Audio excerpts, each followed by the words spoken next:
Hey, how you guys doing? This is what I know you know. My name is Jason. Coming to give you guys another review. This time I'm doing a review for Zipcar.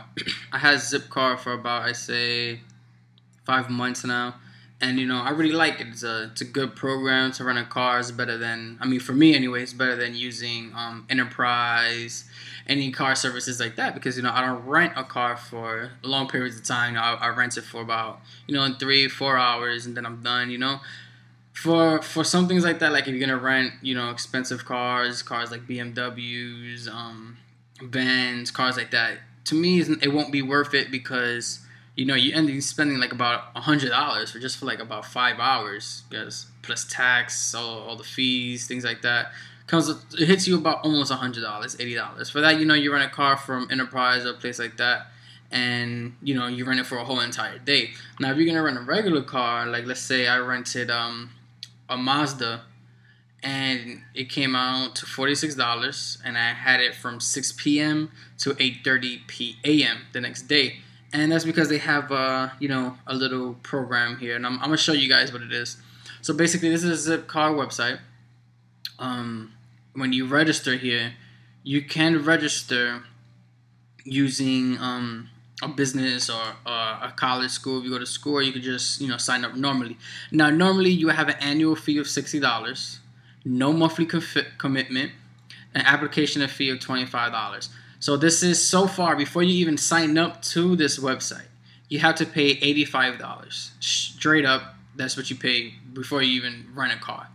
Now, you can get these annual fees waived if you sign up using your college or a business, and you get this annual fee waived for the first year, I believe. And then you just pay the application fee. And I believe also the application fee also gets lower. And then the hourly rates start from $8.75. Daily rates $82. Now these are the base prices. This is not including tax or anything like that. And from Friday to Sunday, it's $13.75. Daily rates $124. And these are their lowest prices. These aren't the highest, so of course these are the lowest. It includes gas, insurance, and 180 free miles.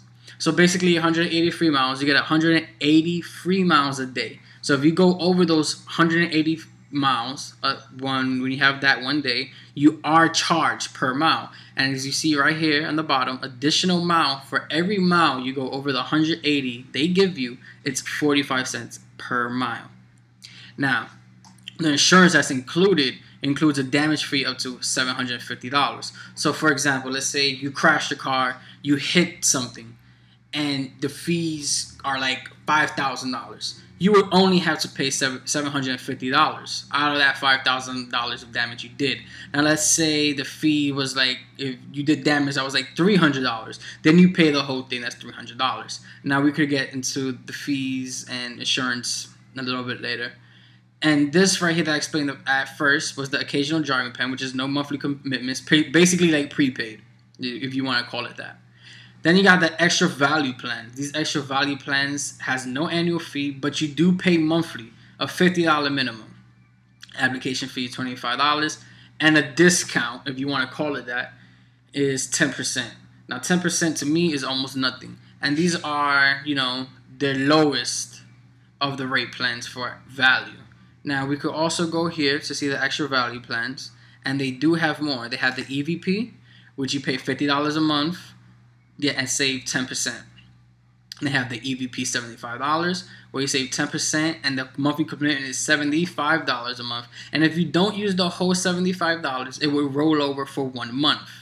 Now, for example, if I had the $75 for a month, I'd used none of it for that 1 month, it would get rolled over to the next month, making that month $150. Now, if I don't use those $150 that 1 month, the second month, kind of, if you want to call it that, the second month that rolled over from the first, which makes it 150, if you get what I'm saying. If you don't use that 150 that month, you won't be able to use it no more. It will go back to the next month and you lose that 150 or whatever's the balance. It won't roll over.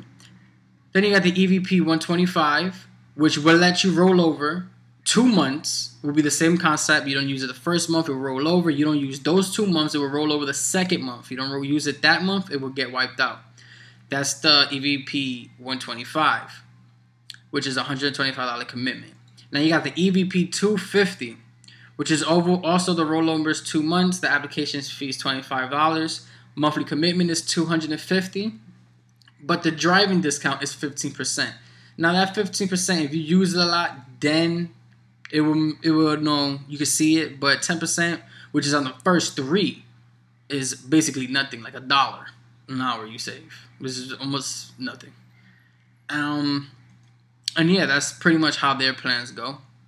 Now these are the waivers they have. This is what I was explaining earlier. The damage fee is free, but the damage fee you would have to pay is $750, which would be, the maximum you would have to pay. Billing cycle, never. They would never bill you because it's free. Then they have the partial waivers. Here you can pay $5 monthly, and the accidental fee will be $375. Will be the maximum you will pay in an accident. Or you can do it annually, which would be $50 for the whole entire year, and it's still exactly the same $375. Now you can have a complete waiver, which I did, because you can get out of these things. You can use it for a month, and then, that's it. You can exit it, no problem. You can keep doing it, opt out anytime you want. Also, that's $8 a month, which I think is very good. It's only $3 more than $5, And it's completely free. If you get in an accident, they pay all costs. This does not cover anything like tickets, anything like that. That does not cover that at all. So that's on your own. Now here's where you make your reservation. Let's say you're making a reservation from Uptown, Upper West Side. Let me see how many minutes I'm going on. Okay. Let's say you're getting a car from the Upper West Side, New York. You pick your day. Let's say we're gonna pick up a car on Tuesday, the 24th. You choose a time. Say we're going to use it at 7 p.m. and we're going to return it at 8 p.m. We click Find Cars. Let that load up. Sees what cars are available. And these are all the cars that are available within that range of where you chose. Now, you can have it set up that it'll look for an address, things like that, and whatever's closer to that address. Here you go choose a car. Let's say you want like this Honda Civic. You open it up. You can see that it has 4 doors. The color's red. It fits 4 people. The maximum capacity, you could hold a bike in there with the wheels off, and a minimum of 6 through 8 medium file size boxes. Has the radio that's compatible with your iPod, and it also comes with a Easy Pass. Now this Easy Pass is very trickable because at first they did not say that it's tolls charges deducted from your account. They did not say that before. Before, this was not like this. It looked different, and it looks like they fixed it now. Before, it just said that it came with a Easy Pass, which I was like, hey, you got an Easy Pass and gas? I'm going to be driving all day, going through these tolls, but nope, they charged me to my account, which I did not know. I'm going to explain that in a second also. Let's say here you would like to change. You could always shift the hours, move the hours over here. It'll change your costs, things like that. And here you see the overnight. This is what I usually do. Monday through Thursday, you can rent a car from 6 p.m. to 8:30 a.m. and it will only be $39 plus tax, so it comes out to about $46. I'm running close on these minutes, so let me hurry up here. And last thing I want to show you is my bill. This is how it works. I signed up with a school. The membership annual fee was only $20. They charged me the sales tax for the $20 came out to $21.78. Then the monthly waiver fee, which I did 1 month, came out to $29.78. So this is all before I even rented a car. Now when I rented a car, the first car I ever rented was a CRV Campbell. I rented around here. They charged me 1 day, $39, 75 miles I used. Then they charged me tax, came out to $46.75. The other time they gave me credit, which was with this car, the Mazda 3. They only charged me the $39, and they did not have to charge me tax because it was credited. But if you guys want to know anything more, you guys are still interested in learning more about Zipcar, you have any questions, you feel free to write me, message me, and anything. And as they say, you know what they say, rate, comment, subscribe. Have a nice day. Bye.